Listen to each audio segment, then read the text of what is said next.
தன்னை விட இளம் நடிகர், ஆனால் ஃபோன் செஞ்சு மன்னிப்பு கேட்ட ரஜினி மனம் உருக வைக்கும் காரணம்.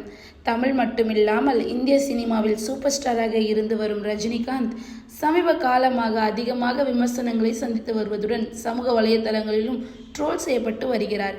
என்னதான் அவர் விமர்சனத்தை சந்தித்தாலும் சூப்பர் ஸ்டார் என்ற அந்தஸ்தை சுமார் 50 வருடங்களாக சொந்தமாக்கி வைத்துள்ள பெருமையை நிச்சயம் வேறு யாராலும் பெற்றுவிட முடியாது.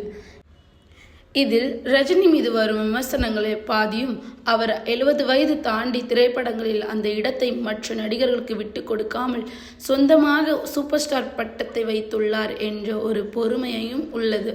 அதன் காரணமாகத்தான் ரஜினிகாந்தை தொடர்ந்து பலரும் கலாய்த்து அவரது இடத்தை காலி செய்ய வேண்டும் என்ற நோக்கிலும் பணிகளை மேற்கொண்டு வருகின்றனர்.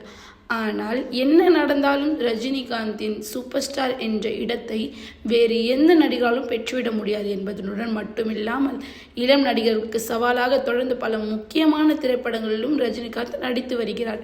இவரது நடிப்பில் வெளியான ஒரு சில திரைப்படங்கள் தொடர்ந்து தோல்வியடைந்த சமயத்தில் பலரும் அதிகமாக விமர்சித்தனர்.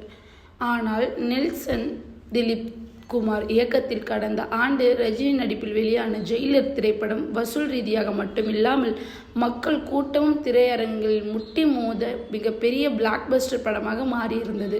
இதனைத் தொடர்ந்து லோகேஷ் கனகராஜ் இயக்கத்தில் கூலி திரைப்படத்தில் ரஜினிகாந்த் நடிக்க ஜெயிலர் 2ஆம் படத்திற்கான பணிகளிலும் அவர் கவனம் செலுத்தி வருவதாக கூறப்படுகிறது.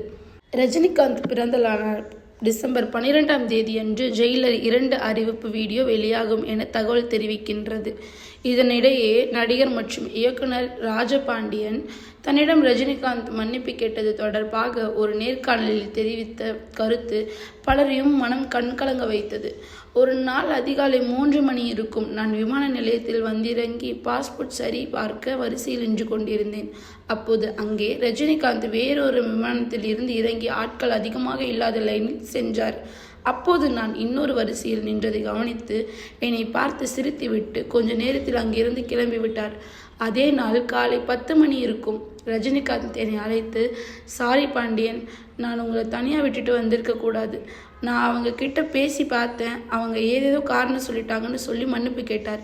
இப்படி எனக்கு ஃபோன் செய்து அவர் சொல்ல வேண்டுமா? காலையிலே 10 மணிக்கு மெனக்கெட்டு என்னை அழைத்து பேசினார்.